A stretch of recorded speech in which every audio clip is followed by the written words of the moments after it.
अरे नहीं हरीराम, मैं तुम्हें पहले पैसे नहीं दे सकता। यदि पहले पैसे चाहिए तो तुम्हें मेरे पास कुछ गिरवी रखना पड़ेगा। लेकिन मालिक, मेरे पास तो कुछ भी नहीं है जो मैं तुम्हारे पास कुछ गिरवी रखूं।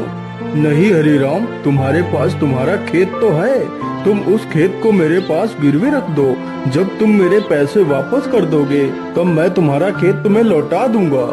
ठीक है मालिक, आप मेरे खेत को गिरवी रख लीजिए। कृपा कर मुझे पैसे जल्दी दे दीजिए। फिर वह सेठ हरीराम को पैसे दे देता है। पैसे लेकर हरीराम वहाँ से चला जाता है। सेठ गणपति राम बहुत ही कुटिल था, मानो उसका हृदय पत्थर के समान हो, जो लोगों की मजबूरियों का फायदा उठाता था। उसके पास काफी सारे लोग काम करते थे। उसी गांव में एक मोहन नाम का लड़का रहता था, जो बहुत ही मेहनती था। उसके पास एक छोटा सा खेत था।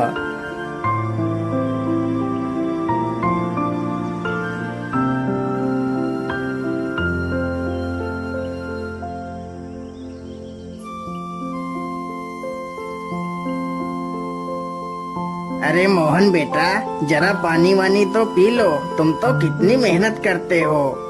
हाँ चाचा, क्या करूं, बिना मेहनत के तो कुछ होगा भी नहीं।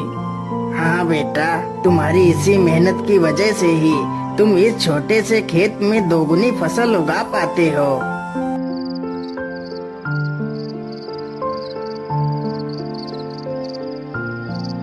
मोहन अपने बूढ़े माता पिता के साथ ही रहता था। मोहन के पिता की तबीयत हमेशा खराब ही रहती थी। घर की सारी जिम्मेदारियां मोहन के कंधों पर ही थी। पिताजी, आज तो आपकी दवाई खत्म हो गई है। कोई बात नहीं बेटा, तुम कल मेरे लिए दवाई ले आना।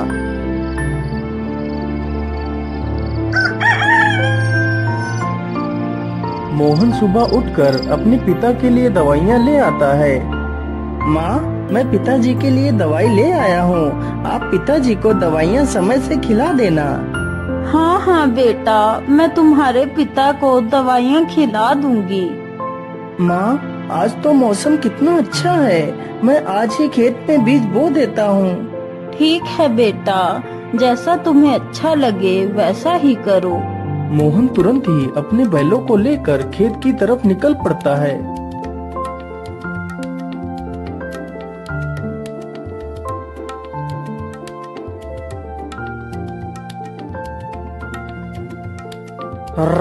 चल चल चल चल चल, आज हमें इस खेत को जोतना है और इसमें बीज बोना है। मोहन कुछ ही देर में सारा खेत जोत देता है और बीज बो देता है।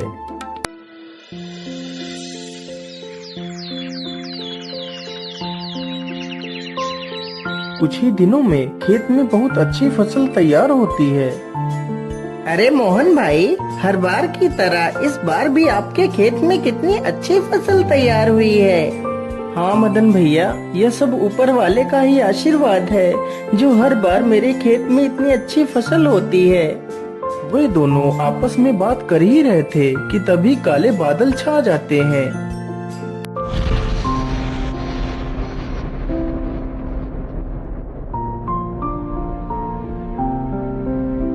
अरे मोहन भाई, यह अचानक से काले बादल कहाँ से आ गए? मुझे लगता है आज तो कितनी जोर का तूफान आने वाला है। चलो जल्दी से घर चलते हैं। अरे मदन भाई, ठीक ठीक बोलो। यदि तूफान आ गया तो हमारी सारी फसलें बर्बाद हो जाएंगी। वे दोनों इतनी बात कर ही रहे थे कि तभी जोर जोर से हवाएं चलने लगती हैं और हवाओं के साथ जोर की बारिश आ जाती है। अरे ये क्या हो गया? ये तो बहुत जोर की बारिश आ गई। अरे मोहन भाई, यहाँ से जल्दी चलो, नहीं तो हम लोग भीग जाएंगे। दोनों जल्दी से एक बड़े से पेड़ के नीचे जाकर खड़े हो जाते हैं। मदन भाई, यदि ऐसे ही बारिश होती रही तो हमारी सारी फसलें बर्बाद हो जाएंगी। कुछ ही देर में बारिश के साथ साथ ओले भी गिरने लगते हैं। देखते ही देखते कुछ देर में ही सारी फसलें बर्बाद हो जाती हैं। हाय हाय, ये क्या हो गया? हे ऊपर वाले, ये तूने क्या कर दिया? अब तो सारी फसलें बर्बाद हो चुकी हैं। अब मैं क्या खाऊंगा और अपने बूढ़े माता पिता को क्या खिलाऊंगा?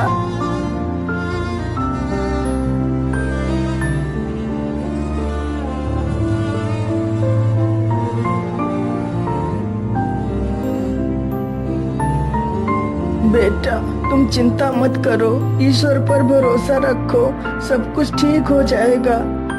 नहीं पिताजी, अब कुछ भी ठीक नहीं होगा। हमारी सारी फसलें तो नष्ट हो चुकी हैं, अब हम क्या करेंगे पिताजी? बेटा, तुम चिंता मत करो, तुम कल ही सेठ धनपति राम के घर चले जाना, वह तुम्हें काम पर जरूर रख लेंगे।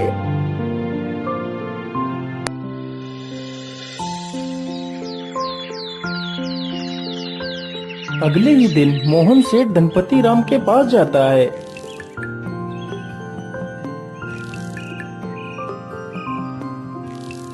सेठ जी, मैं बहुत परेशानी में हूँ, कृपा कर मुझे किसी काम पर रख लीजिए। मोहन सेठ को अपनी सारी कहानी सुनाता है। सेठ जानता था कि मोहन बहुत मेहनती इंसान है, वह कम खेत में ही दोगुनी फसल उगा लेता है। यदि वह मोहन को काम पर रख लेगा तो उसे दोगुना फायदा होगा, लेकिन सेठ उसकी मजबूरी का फायदा उठाना चाहता था। हाँ हाँ मोहन, मैं तुम्हें काम पर तो रख लेता, लेकिन मेरे पास अभी तुम्हारे लिए कोई काम नहीं है। तुम अभी अपने घर वापस लौट जाओ, जब मेरे पास काम होगा तो मैं तुम्हें बुला लूंगा। नहीं नहीं सेठ जी, आप तो मेरी मजबूरी जानते हैं। यदि मुझे काम नहीं मिला तो मेरे माता पिता भूखों मर जाएंगे। मुझ पर तरस खाइए सेठ जी, मुझे काम पर रख लीजिए। अरे वाह वाह, जैसा मैंने सोचा था बिल्कुल वैसा ही हो रहा है। यही अच्छा मौका है इससे कम पैसे में ज्यादा काम करवाने का। अच्छा ठीक है, मैं तुम्हें काम पर तो रख सकता हूँ, लेकिन मैं वैसे तो सारे मजदूरों को 300 रुपए देता हूँ, लेकिन मैं तुम्हें सिर्फ 200 रुपए दूंगा। यदि मंजूर है तो बोलो। हे भगवान, क्या करूँ? यहाँ पर काम करने के अलावा तो मेरे पास दूसरा कोई रास्ता भी नहीं है। ठीक है सेठ जी, मैं 200 रुपए में ही काम कर लूंगा। मोहन अगले दिन से ही सेठ के घर काम करने लगता है। इसी प्रकार मोहन को काम करते करते पूरा 2 महीना गुजर जाता है। मोहन ने सेठ के खेत में दोगुनी फसल उगा दी। यह देखकर सेठ बहुत खुश हो जाता है। अरे वाह, मोहन ने तो इस बार कितनी अच्छी फसल उगाई है। वैसे अब तो मोहन का कोई काम भी नहीं है। मैं ऐसा करता हूँ, इसे आज की मजदूरी देकर काम से निकाल देता हूँ और इसकी 2 महीने की मजदूरी भी नहीं दूंगा। अरे मोहन, ये लो तुम्हारी आज की मजदूरी। अब तुम्हें कल से काम पर आने की कोई आवश्यकता नहीं है। लेकिन सेठ जी, आप अचानक से मुझे काम से क्यों निकाल रहे हैं? क्या मुझसे कोई गलती हो गई मालिक? नहीं मोहन, तुमसे कोई गलती नहीं हुई है। अभी मेरे पास तुम्हारे लिए कोई काम नहीं है। जब मेरे पास काम होगा तो मैं तुम्हें जरूर बुला लूंगा। लेकिन मालिक, यदि आप मुझे काम से निकाल देंगे तो मैं भूखों मर जाऊंगा। मैं अपने पिता के लिए दवाइयाँ कहाँ से लाऊंगा? मुझ पर दया कीजिए सेठ जी। सेठ मोहन की एक बात भी नहीं सुनता और उसे काम से निकाल देता है।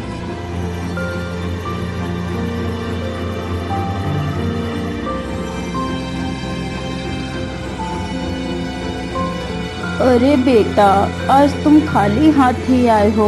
आज तुम घर का राशन तो लाए ही नहीं। माँ, मुझे माफ कर दीजिए, अब मैं आपके लिए कुछ भी नहीं कर सकता। लेकिन बेटा, आखिर क्या बात है? तुम इतना परेशान क्यों हो? फिर मोहन सारी कहानी अपनी माता को सुनाता है। अब आप ही बताइए माँ, मैं क्या करूँ? कहाँ काम करूँ? किसके सामने हाथ फैलाऊं? बेटा, तुम परेशान मत हो। हम लोग आज पानी पीकर ही सो जाएंगे। वैसे भी मुझे तो भूख नहीं लगी है। और बेटा, तुम हार मत मानो। तुम कल फिर से सेठ के पास जाना। हो सकता है सेठ तुम्हें काम पर रख ले।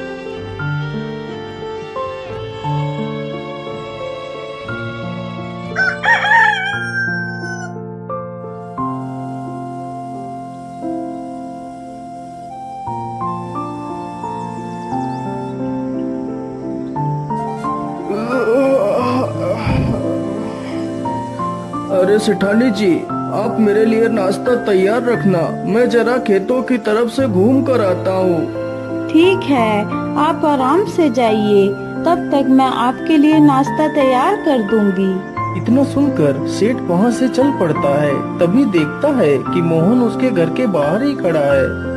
अरे मोहन, तू इतनी सुबह सुबह यहाँ क्या कर रहा है? मालिक, मैं आपके पास ही आया था। यदि मुझसे कोई भूल हो गई हो तो उसे क्षमा कर दीजिए मालिक, लेकिन मुझे काम पर रख लीजिए। अरे मोहन, तू तो कितना बेशर्म है।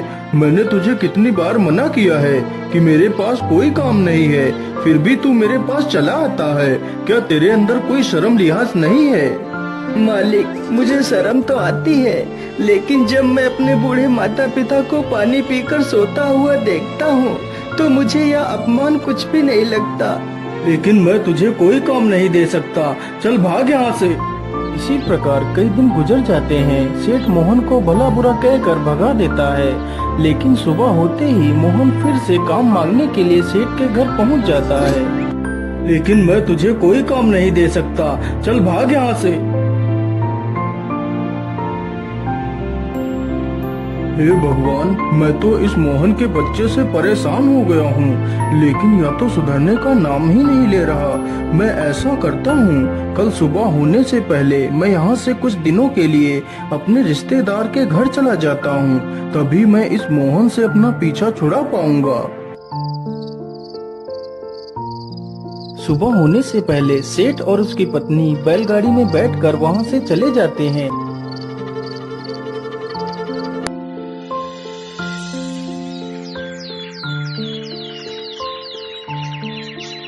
उधर मोहन रोज की तरह फिर से सेठ के घर आता है तो देखता है, अरे ये क्या, आज तो सेठ के घर ताला लगा हुआ है। इसका मतलब सेठ जी कहीं बाहर गए हैं।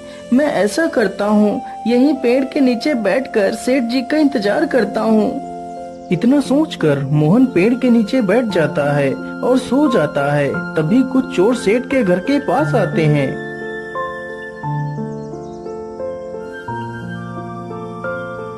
अरे लल्लन, आज तो यह दुष्ट सेठ है भी नहीं। आज अच्छा मौका है, चलो आज इस सेठ की सारी तिजोरी खाली कर देते हैं। चोर जल्दी से एक पत्थर उठाता है और ताले को तोड़ने लगता है।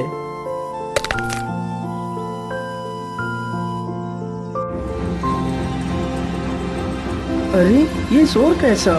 ये कौन है? मुझे लगता है ये तो कोई चोर है।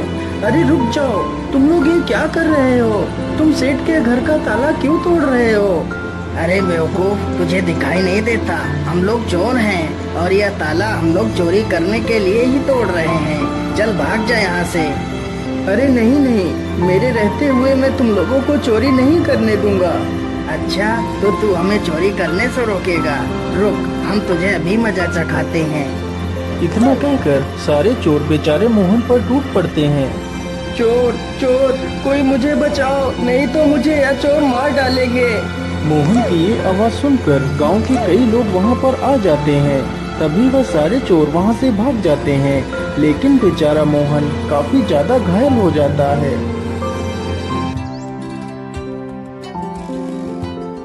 अरे सेठानी जी, अब तो हमें यहाँ पर कई दिन गुजर चुके हैं। चलो अब हमें घर वापस चलना चाहिए। इतना सोचकर सेठ और सेठानी दोनों अपने घर के लिए निकल पड़ते हैं।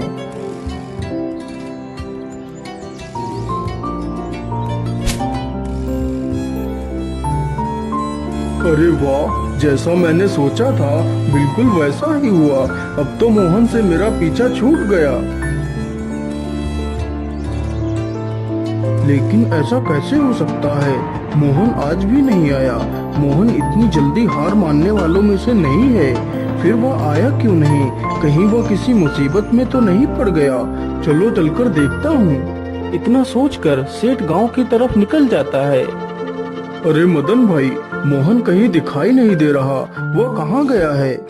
अरे सेठ जी, मैं तुम्हें क्या बताऊं, आप तो बर्बाद होने से बाल बाल बच गए।